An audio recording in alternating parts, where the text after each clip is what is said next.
नमस्कार. शिवशाहू फुले आंबेडकर, राजमाता जिजाऊ माँसाहेब, क्रांतिज्योती सावित्रीबाई फुले, पुण्यश्लोक अहिल्यादेवी होळकर यांच्या विचारांना विनम्र अभिवादन करते.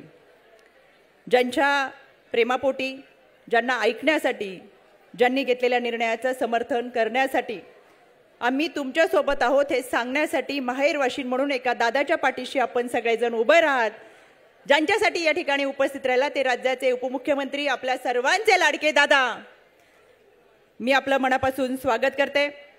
ज्यांच्या मार्गदर्शनाखाली आजचा कार्यक्रम आयोजित होतोय ते राज्याचे प्रांताध्यक्ष खासदार सुनीलजी तटकरे साहेब, अन्न व नागरी पुरवठा मंत्री आदरणीय भुजबळ साहेब, आदरणीय धर्मराव बाबा आत्राम, आमच्या विभागाच्या मंत्री आणि खऱ्या अर्थानं सगळ्यांची विठाई, जिथं जिथं संकट येतं तिथं तिथं विठोबाच्या पाठीमागे जशी विठाई म्हणून उभी राहते तशी संकटांचा सामना करण्यासाठी उभी राहणारी आमच्या महिला व बालकल्याण मंत्री आदितीताई, व्यासपीठावरील सर्व सन्माननीय सदस्य, मी दिलगिरी व्यक्त करते. नावांची यादी बरीच मोठी आहे.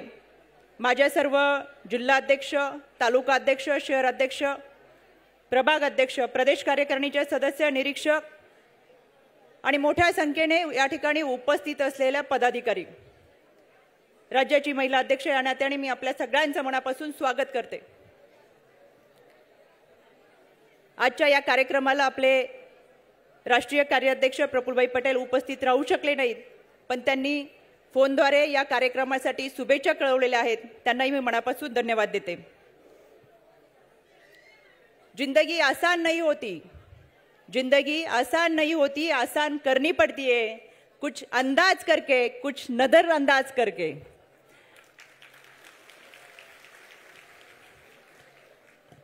दादा, तुम्ही असाच अंदाज करत गेल्या 6 महिन्यापूर्वी जो काही निर्णय घेतला तो निर्णय किती योग्य होता हे आजच्या गर्दीवरून आणि महिलांच्या उत्स्फूर्त प्रतिसादावरून आपल्याला दिसत असेल आणि हे सांगण्यासाठी या सगळ्या महिला भगिनी या ठिकाणी उपस्थित राहिलेल्या आहेत.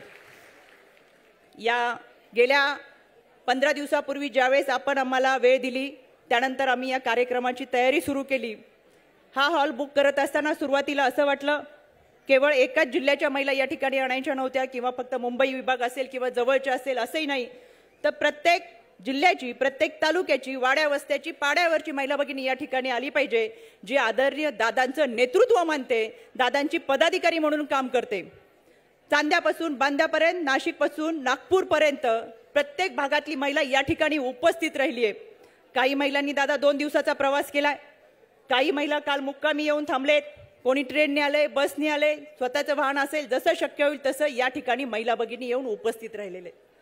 केवळ आणि केवळ दादा हे सांगण्यासाठी की दादा तुम्ही जो काही निर्णय घेतलाय त्या निर्णयासमवेत खेड्यापाड्याच्या, आदिवासी पाड्यावरच्या या महिला भगिनी आम्ही तुमच्या सोबत आहोत आणि केवळ याचं समर्थन करण्यासाठी, तुमच्या प्रति कृतज्ञता व्यक्त करण्यासाठी आम्ही सगळेजण या ठिकाणी उपस्थित राहिलेलो आहोत.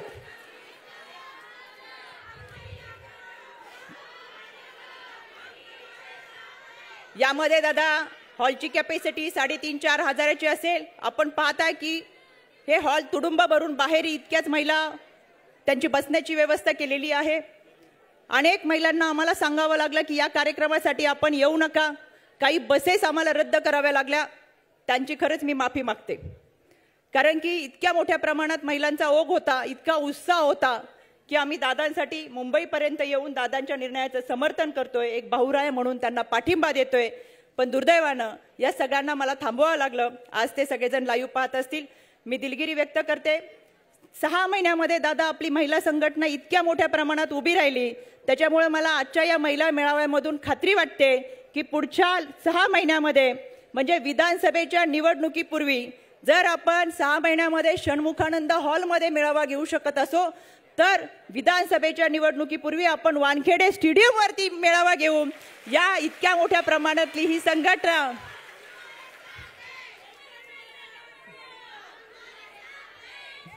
आज दादा या ठिकाणी ज्या महिला दिसतात, हा लाल रंग, या लाल रंगामध्ये उपस्थित राहिलेल्या महिला एक सूचक म्हणून लाल रंग आमच्या बाळाच्या कपाळावरती असलेला कुंकवाचा जरी असला तरी तितकाच तो आमच्यामध्ये असलेल्या अन्यायाच्या विरोधात सळसळणाऱ्या रक्ताचा सुद्धा आहे. वेळ प्रसंगी या आक्रमकता आमच्यामध्ये आहे हे सांगण्यासाठी आम्ही लाल रंगामध्ये आलो. लाल रंग हा साहसतेचा आहे, उत्साहाचा आहे, नवचैतन्याचा आहे, उगवणाऱ्या नवीन दिवसाचा आहे. आणि म्हणून लाल रंग सगळ्यात विशेष म्हणजे आमच्या मातृत्वाचा आहे,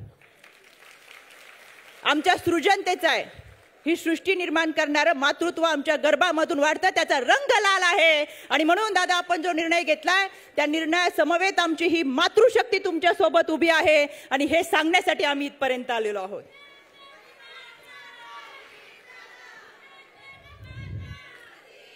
दादा या कार्यक्रमाच्या निमित्तानं आपण येतानाही पाहिलं, सगळ्याच आपल्या समोर आता बसू शकलेल्या नाही, पण मला विनंती करायची डिजिटल माध्यमाला बाहेर असणाऱ्या महिलांचं सुद्धा आपण चित्रण दाखवावं, जेणेकरून वेगवेगळ्या पारंपरिक वेशभूषेमध्ये आलेल्या महिला भगिनी आहेत. दादा त्या तुमचा सन्मान करणार, सत्कार करणार. त्या महिला ज्या मातीतून आलेल्या आहेत, त्यांची संस्कृती घेऊन आलेत, ती मातीची भाषा घेऊन आलेत आणि हे सांगण्यासाठी आलेत की दादा आम्ही आदिवासी असो, भिल्ल असो, बंजारा असो, आम्ही आगरी कोळी असो, आम्ही या सगळ्या महिला भगिनी तुमच्या सोबत आहोत, प्रत्येक समाज घटक तुमच्या सोबत आहोत हे सांगण्यासाठी या महिला आज या ठिकाणी उपस्थित राहिलेल्या आहेत. पण दादा हा फक्त सत्कार नाही, हा फक्त सन्मान नाही. एक माहेरवाशीण ज्यावेळेस माहेरी येते त्यावेळेस ती आपल्या कुटुंबाला बरकत देते, आशीर्वाद देते. आज दादा ह्या सगळ्या माहेरवाशीण तुमच्या पाठीशी उभ्या आहेत आणि आपल्या या परिवाराला आशीर्वाद बरकत देण्यासाठी या ठिकाणी उपस्थित राहिलेत. हा निर्धार मिळावा यासाठी आहे आणि आमचा हा निर्धार आहे येणाऱ्या काळामध्ये आपण राज्याचं मुख्यमंत्री पद भूषवावं आणि ते देण्यासाठी ही शक्ती आमची तुमच्या बरोबर असावी. हे राज्याचं नेतृत्व आणि ती बदलण्याची ताकद या महिला शक्तीमध्ये आहे. आपण पाहिलं असेल 5 राज्यांचे जे निकाल लागले, हे निकाल खरं तर त्याचे एक्झिट पोल काही वेगळे होते, सर्वे काही वेगळे होते, पण ज्यावेळेस निकालाची वेळ आली त्यावेळेस निकालामध्ये या राज्याच्या महिला भगिनी सन्माननीय पंतप्रधान मोदी साहेबांच्या बाजूने मतदान केलं. महिला भावनिक जरी असल्या तरी वेळ प्रसंगी निर्णय कुठे घ्यायचा, कसा घ्यायचा तो निर्धारपूर्वक, विचारपूर्वक निर्णय घेतात. आता पहिल्यासारखं राहिलं नाही, नवऱ्याने सांगितलं म्हणून मतदान करत नाही. आपल्यासाठी कोण नेतृत्व करतं, आपल्यासाठी कोण विचार करतं हे या महिला भगिनींना कळतं आणि म्हणूनच त्या दादा आज परत इथपर्यंत आलेत हे सांगण्यासाठी की आमचं उद्याचं भवितव्य दादा तुमच्या हातामध्ये आहे, त्याचं नेतृत्व तुम्ही करताय, त्यासाठी आम्ही आज इथपर्यंत आलेलो आहोत.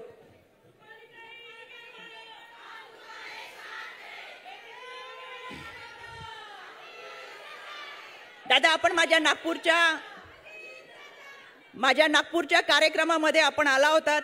राज्य महिला आयोगाचे अध्यक्ष म्हणून काम करत असताना महाराष्ट्राच्या कानाकोपऱ्यामध्ये महिलांवरती होणाऱ्या अन्याय अत्याचाराच्या विरोधातला लढा देत असताना आपण सगळेजण माझ्याबरोबर राहिलात आणि या कार्यक्रमामध्ये आपण सांगितलं होतं की महिलांसाठी जिथे जिथे निधी लागेल त्या निधीमध्ये मी कुठेही कमतरता पडू देणार नाही आणि एक अर्थमंत्री म्हणून तुम्ही आमच्या महिलांच्या पाठीशी उभे राहिला. अर्ध्या तिकिटामध्ये आता महिला महाराष्ट्रभर फिरतात. एसटी महामंडळाच्या पाठीशी अर्थमंत्री म्हणून आपण उभे राहिलात. आदितीताईच्या माध्यमातून लेक लाडकी योजना आणली. अशा पद्धतीची योजना महाराष्ट्रात प्रथमच येते. आदितीताई आम्ही तुमचं केवढे धन्यवाद मानावे तितके कमी आहेत. खऱ्या अर्थानं सबलीकरण, सक्षमीकरण हे शब्द बोथट ठरतात, ते केवळ कागदावर असून चालत नाही तर ते प्रत्यक्ष उतरावे लागतात आणि ही कृती करण्याचं काम आदितीताई आपण महिला बालकल्याण मंत्री म्हणून केलं, त्याबद्दल आम्ही आपले मनापासून टाळ्या वाजवून आभार व्यक्त करतो. राष्ट्रवादीला मान मिळतोय. 4थे महिला धोरण आपण घेऊन येत आहे. यामध्ये आपण आमच्या मातृत्वाचा सन्मान केलेला आहे. या महिला धोरणाच्या निमित्तानं एक संरक्षण कवच आपण आम्हाला देणार आहात. या सगळ्याच माध्यमातून दादा ज्या वेळेस संघटनेचे अध्यक्ष म्हणून तुमच्याकडे मागणी केली त्या सगळ्या मागण्या आपण मान्य केल्या. डीपीडीसी मध्ये काही ठिकाणी आपण आमच्या महिला भगिनींना स्वतःचं मत मांडण्याचा अधिकार दिला आणि या ठिकाणी केवळ मत मांडण्याचंच नाही तर एक आत्मसन्मान, आत्मविश्वास देण्याचा प्रयत्न आपण आपल्या माध्यमातून केलेला आहे. शेतकऱ्यांसाठीच्या योजना असतील, आमच्या महिला भगिनींसाठीच्या योजना असतील, या आपण प्रत्यक्ष उतरवत असताना खऱ्या अर्थानं आम्हाला आत्मविश्वास देण्याचा प्रयत्न केला. क्रांतिज्योती सावित्रीमाईंनी सुरू केलेली पुण्यातली पहिली शाळा, दादा आपण 100 कोटीचा निधी दिला. स्वतः पहाटे जाऊन पाहणी केली. अतिशय महाराष्ट्रात हे देखणे स्मारक उभं राहावं म्हणून जातीने लक्ष घालतात. ज्या सावित्रीमाईंनी आम्हाला शिक्षण दिलं, आमच्या अज्ञानाच्या अंधारलेल्या वाटा प्रकाशाने उजळून टाकल्या. खऱ्या अर्थानं तो दीपस्तंभ केवळ महाराष्ट्रासाठी नाही, देशासाठी नाही, तर जगासाठी होईल असे प्रेरणादायक स्मारक आपण उभे करण्यासाठी प्रयत्न करताय. दादा, त्याबद्दल मनापासून आभार व्यक्त करते. महाराणी सईबाई यांच्या स्मारकासाठीचा निधी असेल, राजमाता जिजाऊ साहेबांची कर्मभूमी जन्मभूमी असलेल्या सिंदखेड राजामध्ये पर्यटनासाठी केलेल्या निधीसाठीच्या उपाययोजना असतील. दादा, आपण खऱ्या अर्थानं आमच्या या विचारामधून एक मातृत्वाचा सन्मान करताय, त्याबद्दल मी आपले मनापासून आभार व्यक्त करते. राष्ट्रवादी काँग्रेस पक्षाच्या माध्यमातून सुरू झालेला वैद्यकीय सेल असेल, वैद्यकीय कक्षाच्या माध्यमातून पीडितांना आणि ज्यांना गरज आहे त्यांना खऱ्या अर्थानं एक सन्मान देण्याचा या ठिकाणी प्रयत्न केला जातोय, त्याबद्दल दादा मी आपले मनापासून आभार व्यक्त करते. फुले दाम्पत्यांवरती असलेला सत्यशोधक पिक्चर तो आपण टॅक्स फ्री केला आणि खऱ्या अर्थानं एक विचार शिवशाहू फुले आंबेडकरांचा महाराष्ट्रामध्ये घेऊन जाण्याचा प्रयत्न केला. निर्णय बदलला असेल तरी आमचा विचार बदललेला नाही हा सांगण्याचा निश्चितपणाने कृतीतून प्रयत्न दादा आपण केलेला आहे, त्याबद्दल मी आपले मनापासून आभार व्यक्त करते. यामध्ये संघटना ही फार मोठ्या प्रमाणात झपाट्याने दादा वाढते. जिल्हा अध्यक्ष अतिशय चांगल्या पद्धतीने काम करतात, शहर अध्यक्ष, तालुका अध्यक्ष, कार्यकारिणी ही सगळी यंत्रणा मोठ्या जोमाने काम करते. या संघटनेच्या माध्यमातून माझ्या महिला भगिनींना आवर्जून सांगायचंय, आयोगाचे अध्यक्ष म्हणून आपण तक्रारी मांडत असतात, घेऊन येत असतात, पण जिथे जिथे अन्याय अत्याचार होईल तिथे तिथे राष्ट्रवादी काँग्रेसची भगिनी, अजितदादांची भगिनी म्हणून ती ठामपणे उभी राहिली पाहिजे आणि त्या अन्यायाच्या विरोधात तिने लढा दिला पाहिजे, यासाठीचा आपला हा प्रयत्न असावा. समाजामध्ये वाढत असलेल्या अनिष्ट रूढी परंपरा असतील, अंधश्रद्धा असतील, बालविवाह असतील, हुंडाबळी असतील, कौटुंबिक हिंसाचार असतील, या सगळ्याच गोष्टींना आपल्याला मूठमाती द्यायची आहे आणि त्याच्यासाठी आदरणीय दादांची कार्यकर्ती ही खमक्यापणाने उभी असली पाहिजे आणि हेच या निमित्तानं मला आवर्जून सांगायचंय. फार मोठ्या कोणताही कार्यक्रम करत असताना दादा तो एकट्या दुकट्याचा होत नाही, त्याच्यामध्ये फार मोठी संघटना काम करत असते. आदरणीय प्रांताध्यक्षांच्या मार्गदर्शनाखाली हा मेळावा पार पडतोय. यामध्ये सहकार्य करत असताना आनंदजी परांजपे असतील, नामदेवजी भगत असतील, विद्यार्थी अध्यक्ष प्रशांत कदम असेल, मानव व्यंकटेश असेल, युवन मुरकेश असेल, देवेंद्रजी एमडे असतील, अरविंदजी स्वामी असतील, माझी नियोजन टीम असेल आणि आपल्या सगळ्यांचं प्रेम असेल, त्याच्यामुळे हा इतक्या मोठ्या स्वरूपातला कार्यक्रम यशस्वीरित्या पार पडतोय. मी सगळ्यांचे मनापासून आभार व्यक्त करते आणि पुन्हा एकदा आपण फार लांबून आलाय, खेड्यापाड्यातून वाड्या वस्त्यांवरून आलाय. मला जाणीव आहे आपला प्रवास सोपा नाही, कारण की एखाद्या पुरुषाला घराच्या बाहेर पडताना सहज तो घराच्या बाहेर पडतो, पण एका स्त्रीला घराच्या बाहेर पडताना संपूर्ण कुटुंब सांभाळून नियोजन करून बाहेर पडावं लागतं आणि ती हे सगळं नियोजन करून 2 दिवसासाठी आदरणीय दादांच्या प्रेमापोटी समर्थन देण्यासाठी या ठिकाणी आले. पुन्हा एकदा मी आपल्या सगळ्यांचे मनापासून आभार व्यक्त करते. शेवटी खरं कोण खोटं कोण कळत नाही अनेक वेळा, खरं कोण खोटं कोण कळत नाही अनेक वेळा, सुख वाटणारं लाकूड सुद्धा चुलीत जळत नाही अनेक वेळा. म्हणून सांगते ताई तू थोडी सजग हो ग बाई, म्हणून सांगते ताई तू थोडी सजग हो ग बाई, तशी तू घाबरलेली कधी आता वाटणार नाही, तशी तू कधी घाबरलेली आता वाटणार नाही, गड्याच्या जुन्याच टिकटिकीत आता तू फसणार नाही, कारण निर्धार आमच्या नारी शक्तीचा पक्का आहे, घड्याळ तेच, वेळ मात्र नवी आहे. धन्यवाद. जय हिंद, जय महाराष्ट्र, जय राष्ट्रवादी. देश विदेशातील प्रत्येक घडामोडींचे लाईव्ह अपडेट मिळवण्यासाठी आता साम टीव्हीच्या सर्व सोशल मीडिया प्लॅटफॉर्मला लाईक, फॉलो आणि सबस्क्राईब करा. तसंच सर्व नोटिफिकेशनसाठी बेल आयकॉन प्रेस करायला विसरू नका.